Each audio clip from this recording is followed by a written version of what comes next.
সুপ্রভাত, কেমন আছো তোমরা সবাই? ত্রিপুরা থেকে আমি বান্টি নতুন আরও একটি ব্লগে তোমাদের সবাইকে জানাই অনেক অনেক ভালোবাসা।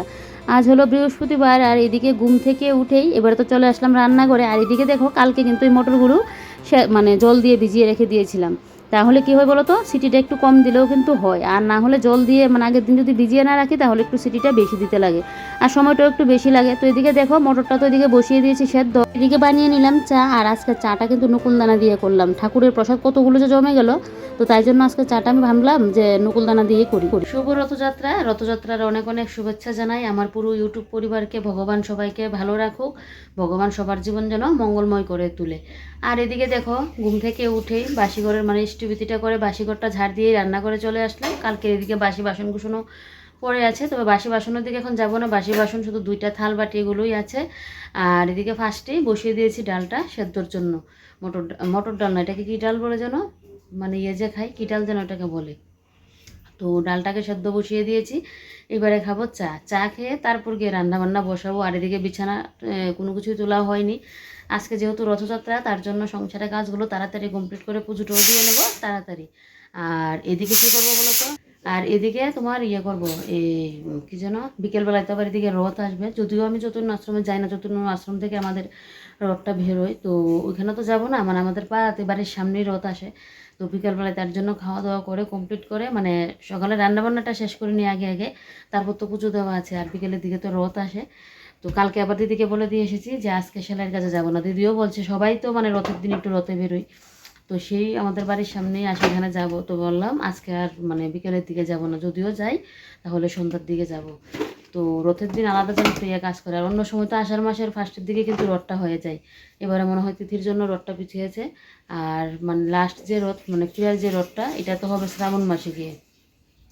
তো যাক, রথের জন্য খুব মানে খুশি। অন্য জায়গায় না রথের মধ্যে কিন্তু মেলাও হয়, আমাদের এখানে আবার এরকম না, রথের জন্য কোনো আলাদা করে মেলা টেলা বসে না। বিয়ের আগে কখনো কিন্তু রথে বেরোয়নি বা রথে আসিও নি, কারণ আমাদের বাড়ি থেকে বাজারটা তো একটুখানি মানে দূরে, বেশি একটা দূরে না, মানে আসা যায়, কিন্তু বাজারের মধ্যে রথটা ঘুরতো, আমাদের পাড়াতে যেত না। আর এখানে তো একদম বাড়ির সামনে রথ আসে, দেখতে পারি, বেশ ভালোও লাগে। তো চলো এবারে চা টিফিনটা করি, তারপর তো কাটাকুটি করে রান্নাবান্না বসাই। এদিকে সকাল সকাল দিয়ে দিয়েছে রোদ, জানি না কী পরিমাণে গরম দেবে। আর কালকেও আমাদের এখানে দুপুরে বৃষ্টি হয়েছে, আবার রাত্রিবেলাও কিন্তু বৃষ্টি হয়েছে। বৃষ্টিটা না হলেই ভালো, না মানে রথে আর যেতে পারবো না, রথও আর বেরোতে মানে জগন্নাথও বেরোতে পারবে না। তবে জগন্নাথের চিন্তা জগন্নাথ নিজেই কিন্তু করবে, বেরোবে না, এতদিন যাবৎ মানে অসুস্থ অবস্থায় ছিল, আর এখন তো বেরোবেই। তো চলো এবারে চা টিফিনটা করে নিই।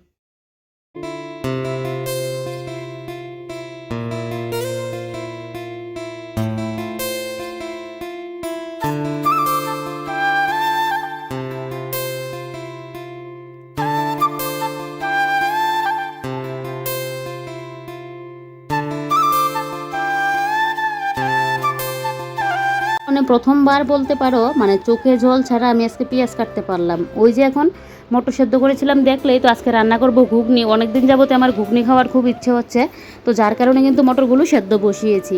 আর এদিকে কী হয়েছে বলো তো, ওই যে পেঁয়াজ রসুনটা কাটতে বসলেই তো আমার এদিকে চোখে জল চলে আসে, কান্না করতে করতে আমি শেষ পেঁয়াজ কাটতে বসলে। কিন্তু আজকে একদম এক ফুটাও আমার চোখে জল আসেনি, একদম সুন্দরভাবে কিন্তু পেঁয়াজগুলো কাটতে পারলাম। না হলে পেঁয়াজ কেটে আমার যা অবস্থা হয়। আর এদিকে মিক্সার গ্রাইন্ডারে মশলা করে নিয়েছিলাম। আর এদিকে তো কাল থেকে শুরু হয়ে যাবে আবার নিরামিষ খাওয়া, যেহেতু বিপদনাশিনী মায়ের পুজো শনিবারে আর একটা মঙ্গলবারে পড়েছে।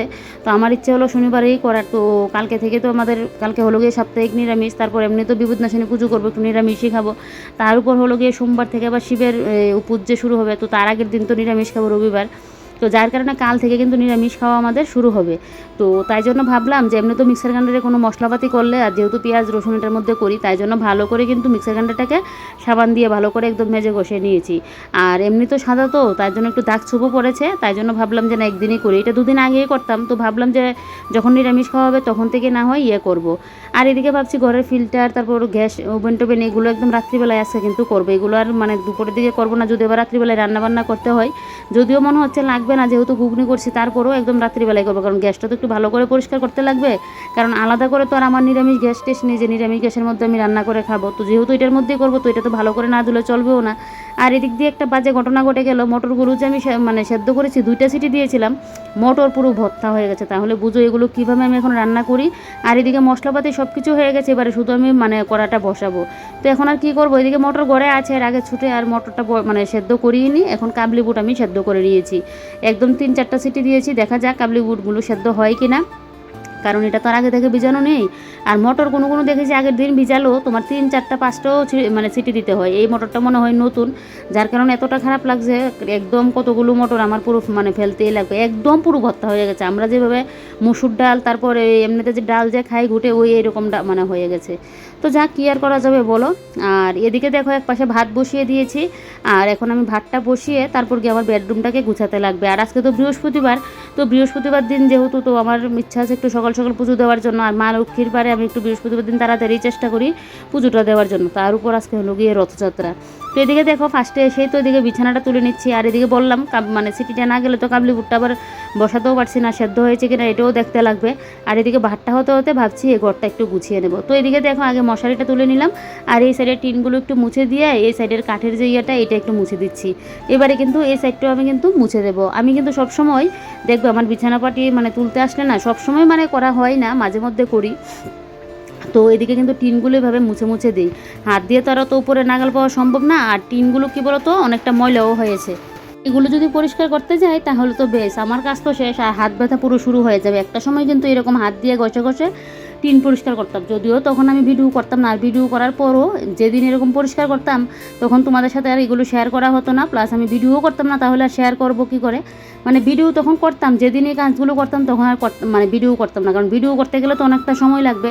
আর এখন তো হাত ব্যথার প্রবলেমের জন্য এগুলো করতেও পারি না, আর এখন যেন ধৈর্যও যেন আর কুলায় না যে এগুলোকে বসে বসে যে পরিষ্কার করব।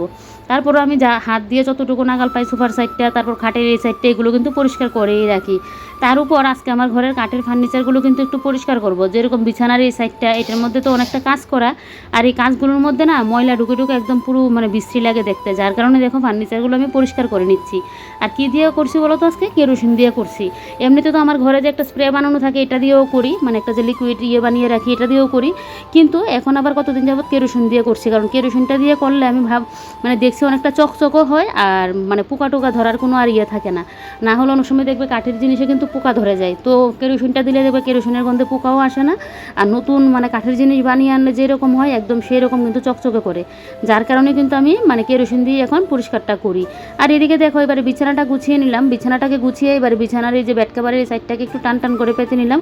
দেখি কালকে বেড কাভারটা একটু চেঞ্জ করে দিতে পারি কিনা, ঠিক নেই। নতুন তো সেদিন কাঁচা ধোয়া হয়েছিল, ঘরের সমস্ত কিছুই এখন ধোয়াধাই হয়েছে, শুধু এই ড্রেসিং টেবিলের কাপড়টা ধুতে ভুলে গেছি, এটা আজকে ধুয়ে দেবো। আর এদিকে দেখো কেরোসিন দিয়ে মুছতে গেলে না একটা বাটির মধ্যে কেরোসিন নিয়েও করা যায়, বা কাপড়টাকে কেরোসিন দিয়ে ভিজিয়ে তারপরেও করা যায়। আমি যেহেতু এই বোতলটার মধ্যে কেরোসিন আমার মানে ভরাই থাকে, ওই পিঁপড়ে পিঁপড়ে মারার জন্য তো এটার মধ্যে ভরে রাখি, যেহেতু মানে বোতলের মুখটা একটু ছিদ্র করে রেখে দিয়েছি, কেরোসিনটা ঢালতে গেলে আমার সুবিধা হয়। তো সেইভাবে কিন্তু আমি মানে দিয়ে দিয়ে মুছে পরিষ্কার করে নিচ্ছি, আলাদা করে আর বাটি টাটি নিলাম না। আর তোমরা দেখলেই বুঝবে মোছার মধ্যে যে কতটা পরিষ্কারে চকচকে হচ্ছে। তোমরা চাইলে কিন্তু এই টিপসটা ফলো করতে পারো, আমি তো এইভাবেই করি। আচ্ছা তোমরা যদি অন্য কেউ অন্যভাবে করে, মানে তোমরা যদি অন্যভাবে কেউ করে থাকো এটাও আমাকে কমেন্ট করে কিন্তু বলবে। দেখবে আমাদের কাজ কিন্তু শেখার আর শেষ নেই, আমাদের একদম জন্ম হওয়া থেকে শুরু করে মৃত্যুর আগ পর্যন্ত দেখবে আমরা প্রত্যেক দিন নতুন নতুন কিছু অনেক কিছু আমরা শিখতে পারি। তো তার জন্য কাজের তো আর মানে ইয়ে নিয়ে এক একজন এক একভাবে ইয়ে করে, আমার আবার মানে কারোর কাছ থেকে নতুন নতুন জিনিস আমার শিখতে আবার বেশ ভালোও লাগে। তো এদিকে দেখো এবারে ড্রেসিং টেবিলের এই নিচটাও কিন্তু আমি মুছে দিচ্ছি, উপরের জায়গাটা তো মোছা হয়ে গেছে, আর এগুলোকে এখানে উপরে রেখে দিচ্ছি। আর কাপড়গুলো তো ধুয়ে দেবো, কাপড়টা ধুয়ে তারপরে এনে কিন্তু এখানে পাতবো। আর এদিকে দেখো এই ঝুড়িটা ফার্স্টে মুছছি, তারপর ভাবলাম ঝুড়ির ভেতরটা অনেকটা দেখি নোংরা হয়ে আছে, তো ভাবলাম যে না ঝুড়িটা আমি ধুয়েই দেবো। ফার্স্টে কিন্তু মুছে নিচ্ছি, তারপর মুছে দেখি না বেশি ময়লা হয়ে আছে, এটা তোমার মানে মুছলে কাজ হবে না, তো তার কারণে কিন্তু এটা কিন্তু আমি পরে আবার মানে ধুয়ে দিয়েছিলাম। তো এদিকে দেখো এই যে একটা ছোট্ট ট্রে, এই ট্রেটা আমি তো বাজার থেকে এনেছিলাম 40 টাকা দিয়ে, তারপর কদিন আগে এনেছিলাম 20 টাকা দিয়ে, 40 টাকা না 30 টাকা মনে হয় নিয়েছিল। আর কদিন আগে তো 20 টাকা দিয়ে এনেছিলাম, ওই যে প্লাস্টিকের জিনিস উঠেছিল 20 টাকার, এখান থেকে নিয়ে এসেছি একটা। তো এদিকে দেখো এবার এটাকে ভালো করে একদম মুছে নিয়েছি, নিয়ে এটার উপরে যা যা আছে সমস্ত কিছু এবার একটা একটা করে মুছে আবার জায়গার জিনিসগুলো কিন্তু জায়গায় রাখবো। আর দেখো ড্রেসিং টেবিলটা আমার জানি না তোমরা ভিডিওতে কতটুকু কি বোঝা যাচ্ছে, কি চকচকে করছে না। তো এরকম মনে করি আমি এরকমভাবে করলেই ভালো, আমার পোকা ধরার ইয়েও থাকে না। না হলে কাঠের জিনিসে দেখবে প্রায় বাড়িতে এরকম পোকা ধরে যায়, কিন্তু কাঠের কাঠ যদি ভালো না হয়। তো তারপরেও মানে একটু যত্ন না করলে তো হবে না, কাঠের জিনিস একটু পরিষ্কার করে রাখাই ভালো। দেখি ইয়েটা মানে একদিন আলনাটাকেও পরিষ্কার, সেদিন যদিও আমি আলনাটাকে কেরোসিন দিয়ে পরিষ্কার করেছিলাম, তারপর নিচটা আমার অতটা কেরোসিন দিয়ে পরিষ্কার করা হয়নি, দেখি আরেকদিন পরিষ্কার করতে পারি কিনা। আর এদিকে দেখো এবারে এই যে গডরেজটা একটু মুছে দিয়েছি, তবে গডরেজটা কেরোসিন দিয়ে না, এমনিতে কাপড় দিয়ে আমি মুছে দিয়েছি। তারপরে এই সাইডের এই যে দরজাটা, এই দরজাটাকেও মুছে দিচ্ছি, এটা এমনিতেই মুছে নিয়েছি, কেরোসিন আর দিলাম না, কারণ একদিনে সব কাজ আর মানে ইয়ে করতে পারবো না। আর এদিকে তো রান্নাও বসিয়ে দিয়েছি আমি, কিন্তু রান্না বসিয়ে এসে ওই যে কাবলি ছোলা সেদ্ধ হয়ে গেছে, তো এদিকে কাজ করতে করতে এদিকে কিন্তু রান্না বসিয়ে এই কাজগুলো আবার করছি, ফাঁকে ফাঁকে গিয়ে রান্নাও বসিয়ে আসছি, কারণ না হলে তো রান্না না হলে সকালের খাওয়া হবে কি। তারপর এদিকে বললামই যে আজকে বৃহস্পতিবার, পুজোটাও একটু তাড়াতাড়ি দেওয়ার ইচ্ছে, তো যার জন্য রান্নাবান্নার কাজও তো সারতে লাগবে। আর তোমরা তো জানোই আমি রান্নাবান্না আর ঘর দূর গোছানোর কাজ একসাথেই কিন্তু করি, রান্না বসিয়ে যে আমি বসে থাকবো সেটা কিন্তু আমি করি না। আর এদিকে দেখো এই ঝুড়িটাকে ভালো করে একদম মেজে দিচ্ছি, উপর দিয়ে ভালো, কিন্তু নিচটার মধ্যে এত ধুলো জমে আছে, তো যার কারণে কিন্তু মানে হাতও ভালো করে ইয়ে করতে পারছি না। তারপরেও কষ্ট করে হোক মানে এটা কিন্তু ভালো করে দেখো ধুয়ে দিলাম। তো এটাকে এবার বাইরে রোদে দিয়ে আসবো, তাহলে তাড়াতাড়ি একটু জলটা ঝরে যাবে, ঘরের মধ্যেও শুকিয়ে যেত, তারপরও বাইরে রোদে দিয়ে আসবো। আর এদিকে কালকে মাথায় করেছিলাম শ্যাম্পু, আর এদিকে চিরুনিগুলোর অবস্থা যে কী, তোমাদের দাদা হয়তো একদমই পছন্দ করে না চিরুনি ময়লা হয়ে থাকলে, আর আমারও ভালো লাগে না মানে চুল আঁচড়াতে চিরুনি যদি ময়লা হয়ে থাকে। তো ভাবলাম যেহেতু এখন ড্রেসিং টেবিলটা পরিষ্কার করলাম, এখনই আমি পরিষ্কারটা করে দিই, না হলে এগুলো যদি ফেলে রাখি যে না পরে করব, এগুলো কিন্তু পরেই থাকবে, এগুলো আর পরিষ্কার করা আর হবে না। মানে কালকে তো আরও কাজ থাকবে, যেহেতু সকালবেলা রান্না বান্না এগুলো ইয়ে থাকবে, তো সকালবেলা আরও কাজও থাকবে, কারণ স্নান টান করে এসে কালকে রান্না বান্না বসাবো, তো যেহেতু নিরামিষ খাবো, তো তার কারণে তো মানে একটু ইয়ে হবে, ঘর দূর মোছামাছি করবো, মানে অনেক কাজ সকালবেলায়। তো যার কারণে আমি কিন্তু আজকে কিছু কিছু কাজ এগিয়ে মানে ইয়ে করে রাখছি, যাতে কালকে আমার এই কাজগুলো না করতে হয়। আর কাঠের ফার্নিচারগুলো তো আমি এমনিতেই মুছতামই। তো এদিকে দেখো খাটের ওই সাইডটাও কিন্তু মুছে নিয়েছি, এটা আমি ফেসবুকে শটের জন্য নিয়েছি, এটা তোমাদের সাথে শেয়ার করিনি। আর এদিকে এবারে পুরো ঘরটা কিন্তু আমি এখন ভালো করে ঝাড় দিয়ে নিচ্ছি।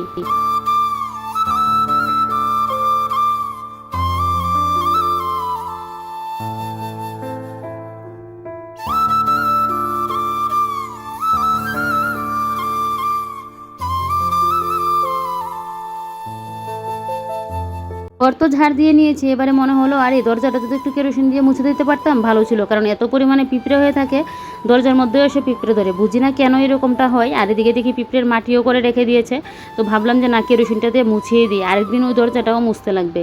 তো আজকে যেহেতু এটা চোখে পড়লো তাই জন্য কিন্তু এটা করলাম, আর একদিন সুপার যে ইয়েগুলো পায়াগুলো এগুলো করবো, আর ওই দরজাটা করবো, আর পিছনের আলনাটার নিচটা করবো। আলনার উপরে জায়গাটা কিন্তু সেদিন কেরোসিন দিয়ে মুছে ইয়ে করেছি। তো এদিকে দেখো এবারে দরজার যে দুইটা পার্ট এগুলো কিন্তু ভালো করে আমি এভাবে মুছে দিচ্ছি, আর কেরোসিনটাকে ঢেলে দিয়েছি। এভাবে মুছলে তো দেখবে পিঁপড়ে বলো আর পোকা বলো কিছুই সামনে আর আসবে না, তো যার কারণে জিনিসটাও ভালো থাকে আর একটু চকচকও হয়। তোমাদের দাদাভাইকে সেদিন বলছিলাম এই দরজার কালারটা যেন চেঞ্জ করে দেই, কবে ধরেই ভাবছি এই দরজার কালারটা, তারপর আমার রান্নাঘরের যে সামনে দরজাটা, তারপর যে ঘরের জানলাগুলোর এই গ্রিলগুলো এগুলো একটু কালার করার জন্য। তো তোমাদের দাদাভাইও বলছে যে না করার দরকার, ঠিকই করব।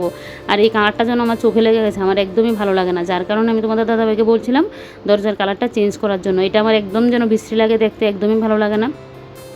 তো বলেছি এইটুকুনি কাজ, এগুলো তো মানে আমি নিজে আমাকে দেখিয়ে দিলে আমি নিজে নিজেই করতে পারবো। আর কিছু কিছু জিনিস কি বলো তো মানে নিজে যদি চেষ্টা করি না ঠিকই কিন্তু পারা যায়। তো তোমাদের দাদাকে বলছিলাম, তো দেখা যাক কবে কি হয়, ইচ্ছে তো আছে একটু কালারগুলো চেঞ্জ করার জন্য। আর এদিকে দেখো এবার দরজাটা মুছে এবার বারান্দাটাও ঝাড় দিয়ে নিলাম, এবারে বাইরেটা ঝাড় দেবো। আর দেখতে পাচ্ছ কী পরিমাণে রোদ দিয়েছে। আর এদিকে পাপুসগুলোকে একটু ভালো করে ঝেড়ে দিচ্ছি, এত পরিমাণে ইয়ে হয়। আর পাপুসগুলো সেদিন একদম একদিনের রোদ দিয়ে কিন্তু শুকিয়ে গিয়েছিলো হালকাগুলো, আর বাড়িগুলো শুধু পরের দিনকে একটুখানি রোদে দিয়েছি, বেশ একদম শুকিয়ে গেছে। সেদিনের রোদটা যে হাতছাড়া করিনি এটাই ভালো হয়েছে, না হলে পাপোশ শুকাতে গেলে যে কদিন লাগতো। তো এদিকে দেখো এবারে ঝাড় দিয়ে নিচ্ছি এই জায়গাটা। আর রান্নাঘরটা তো এখনও ঝাড় দিইনি, একদম রান্নাবান্না শেষ করি তারপর গিয়ে কিন্তু রান্নাঘরটা ঝাড় দেবো। এখন আপাতত এই জায়গাটা ঝাড় দিয়ে রাখি, পরে তো রান্নাঘরটা একটা সাইড দিয়ে গিয়ে মানে রান্নাঘরটা ঝেড়ে যা পড়বে একটা সাইড দিয়ে নিয়ে ফেলে দিলেই হবে। তো এদিকে দেখো পরে আর বেশি করা রোদ উঠে গেলে এই জায়গাটা ঝাড় দিতে পারবোই না। আর এদিকে দেখো এবারে ঝাড়টার দেওয়া যেহেতু কমপ্লিট, এবারে তোমাদেরকে দেখাই আমি যে কাঠের জিনিসগুলো পরিষ্কার করলাম, দেখতে কীরকম লাগছে। এই যে দেখো কী ভালো লাগছে না দেখতে, একদম চকচক চকচক করছে, যখন নতুন জিনিস কিনে আনলে যেরকম হয় সেই রকম। জানি না তোমরা ভিডিওতে কি বুঝতে পারছো কি না, আমার তো দেখে এরকমটাই মনে হচ্ছে। একটু যত্ন সহকারে একটু সময় লাগিয়ে যদি আমরা জিনিসগুলো একটু এরকম মাসে এই একদিন করে পরিষ্কার করে রাখতে পারি, তাহলে দেখবে কাঠের জিনিস কিন্তু সব সময় ভালো থাকবে, আর মানে দেখতেও একটা ভালো লাগে দেখবে। আর এদিকে দেখো এই জায়গাটার মধ্যে এত পরিমাণে ধুলো পড়েছিল, তোমাদেরকে যদি আগে ভিডিও করে দেখাতে পারতাম যে কতটা পরিমাণে ধুলো ছিল, তাহলে তোমরা কিন্তু আরও বুঝতে এত পরিমাণে কাজের মধ্যে ধুলো ছিল। যে কোনো মানে জিনিসপত্রই দেখবে বেশি কাজওয়ালা জিনিসগুলো কী হয় বলো তো, খোপে খোপে না অনেকটা পরিমাণে ময়লা ঢুকে। আর এই যে দেখো এই জায়গাটাও কিন্তু অনেকটা পরিষ্কার করা হয়ে গেছে। তো এদিকে দেখো এবারে ঘর দোর তো গোছানো গোছানো পরিষ্কার আছেই, তো চলো এবারে রান্নাঘরে যাই। আর এদিকে রান্নাবান্না এখন মোটামুটি শেষের পথে, এবারে গিয়ে কিন্তু আরেকটুখানি হলে নামিয়ে নেব, মানে ঝোলটা দিয়ে এসেছি। এই যে দেখো ঝোলটা দিয়েই আমি কিন্তু আবারও গিয়ে ওই দরজাটা মুছলাম, ঘরটা ঝাড় দিলাম, বাইরেটা ঝাড় দিলাম। তো এবারে ঝোলটা একটুখানি মানে আরেকটুখানি মানে ফুটবে, তারপরে কিন্তু নামিয়ে নেবার। মটরগুলো হালকা দেখছি এখনও মানে আছে, শক্ত শক্ত আছে, তার কারণে কিন্তু আমি আঁচটা হালকা দিয়ে তারপর কিন্তু মটরগুলো সেদ্ধ মানে ডালটা সেদ্ধর জন্য বসিয়ে দিয়েছিলাম। তো আর একটুখানি হলেই কস্তুরি মেথি মিট মশলা এগুলো দিয়ে নামিয়ে নেবো। আজকে মনের মতো করে ঘুগনিটা রান্না করছি। আর এদিকে দেখো এই ঝুড়িটা আমার শুকিয়ে গেছে, আর এদিকে এবারে যা যা থাকে সমস্ত কিছু রেখে দিচ্ছি। একটার মধ্যে চিরুনি, আরেকটার মধ্যে আমার যে লিকুইড সিঁদুরটা এটা, আরেকটার মধ্যে হাত ব্যথার মলম, তারপর পিপিনটিনা, তারপর এদিকে ওই যে আইব্রোর পেন্সিল, লিপ লাইনার, কত কি, অতগুলো ইউজও করি না, তারপরেও শখে শখে আনি। তো এগুলো এই যে এটার মধ্যে রাখলাম, এবারে এটাকে জায়গা মতো নিয়ে রাখি। যাই হোক চলো এবারে তো রান্নাবান্না হলে সকালের খাওয়া দাওয়া হবে, রান্নাঘরের কাজও কিছু পরে আছে। রান্নাঘরের কাজ যদিও ফিল্টার পরিষ্কার করা, গ্যাস পরিষ্কার করা এগুলো রাত্রেই করব। তো এবারে খাওয়া দাওয়া করবো, রান্নাবান্না তো আমার হয়েই গেছে। আর চলো আজকের ব্লগটাও তাহলে এখানে শেষ করি। তোমরা সবাই ভালো থেকো, সুস্থ থেকো, সাবধানে থেকো। ভিডিওটা ভালো লাগলে লাইক কমেন্ট আর শেয়ার করতে ভুলো না। আর নতুন কোনো বন্ধু আমার চ্যানেলে এসে থাকলে আমার চ্যানেলকে সাবস্ক্রাইব করে পাশে থেকো। তো চলো আজকের মতো বাই বাই।